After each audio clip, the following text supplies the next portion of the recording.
అందరికీ నమస్కారం. ఓం శ్రీ మాత్రే నమః. అరుణాచల శివ.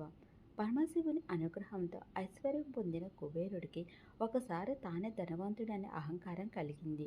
అందువల్ల దేవతలందరికీ మంచి విందు భోజనం ఏర్పాటు చేసి తన గొప్పదనాన్ని చాటుకోవాలని అనుకున్నాడు కుబేరుడు.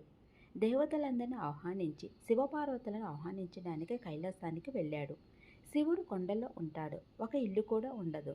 నా ఇంటిని చూసి శివుడు ఆశ్చర్యపోతాడు. ఎంత బాగుందో అంటూ పొగుడుతాడు. అప్పుడు దేవతల్లో నా కీర్తి పెరుగుతుందనే ఆలోచనతో కైలాసం చేరుకున్నాడు. శివుడు సర్వాంతర్యామి.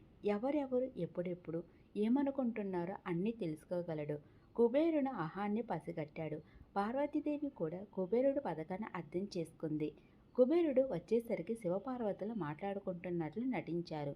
కుబేరుడు వచ్చి, మహాదేవ, మీరు పార్వతీదేవి కలిసి మా ఇంట్లో నిర్వహించే విందు భోజనానికి తప్పక రావాలి అన్నాడు. శివుడు తనకు కుదరదన్నాడు. భర్త రాకుండా తాను కూడా రానన్నది పార్వతీదేవి. ఇంతలో వినాయకుడు కైలాసానికి వచ్చాడు. వస్తూనే అమ్మ ఆకలేస్తుంది, తినడానికి ఏదైనా ఉంటే పెట్టు అన్నాడు గణపతి.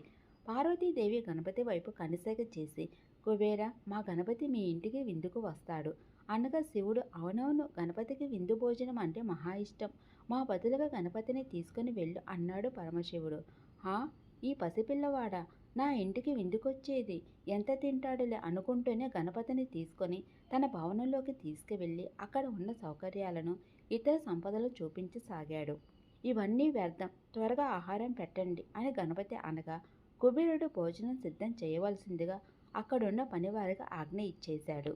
వెంటనే బంగారు కంచం పెట్టి రకరకాల తీపి పదార్థాలు, పానీయాలు, కూరలు, పండ్లు గణపతికి వడ్డించారు. కుబేరుడు చూస్తుండగానే ఒక్క పెట్టిన గణపతి కంచంలో ఉన్న ఆహారాన్ని, అక్కడ పాత్రలో పెట్టిన ఆహారాన్ని తినేసి ఇంకా తీసుకురండి అంటూ ఆజ్ఞ చేశాడు. సేవకులు వంటశాలలో ఉన్న ఆహారం మొత్తాన్ని తీసుకువచ్చి గణపతికి వడ్డించారు. అయిన గణపతి ఆకలి ఇసుమంతైనా తగ్గలేదు, కడుపు నిండలేదు. ఇంకా కావాలి అంటూ గణపతి అడిగాడు. వంటవారికి ఆహారం వండడం, గణపతికి వడ్డించడమే పనైపోయింది. కాసేపటికి కుబేరుడి వంటశాల మొత్తం ఖాళీ అయిపోయింది. ఈ విషయం కుబేరుడికి తెలిసింది. తన సంపద మొత్తం తరిగిపోతుంది, కానీ గణపతి కడుపు నిండటం లేదు. ఏమి చేయాలో అర్థం కాలేదు. ఇంతలో గణపతి ఆగ్రహంతో ఊగిపోతూ కుబేరుణ్ణి పిలిచి, నీ ఇంటికి విందుకు రమ్మని నాకు ఆహారం పెట్టకుండా అవమానిస్తావా అంటూ పలికాడు. కుబేరుడికి విషయం అర్థమయ్యింది. తనకున్న సంపద ఆ పరమాత్ముడిని ఏమాత్రం సంతృప్తి పరచలేదని, అన్నీ ఇచ్చిన భగవంతుడి దగ్గరే తన అహంకారం చూపాలనుకోవటం మూర్ఖత్వమని, తన అహంకారం అణిచివేయడానికి దైవం ఈ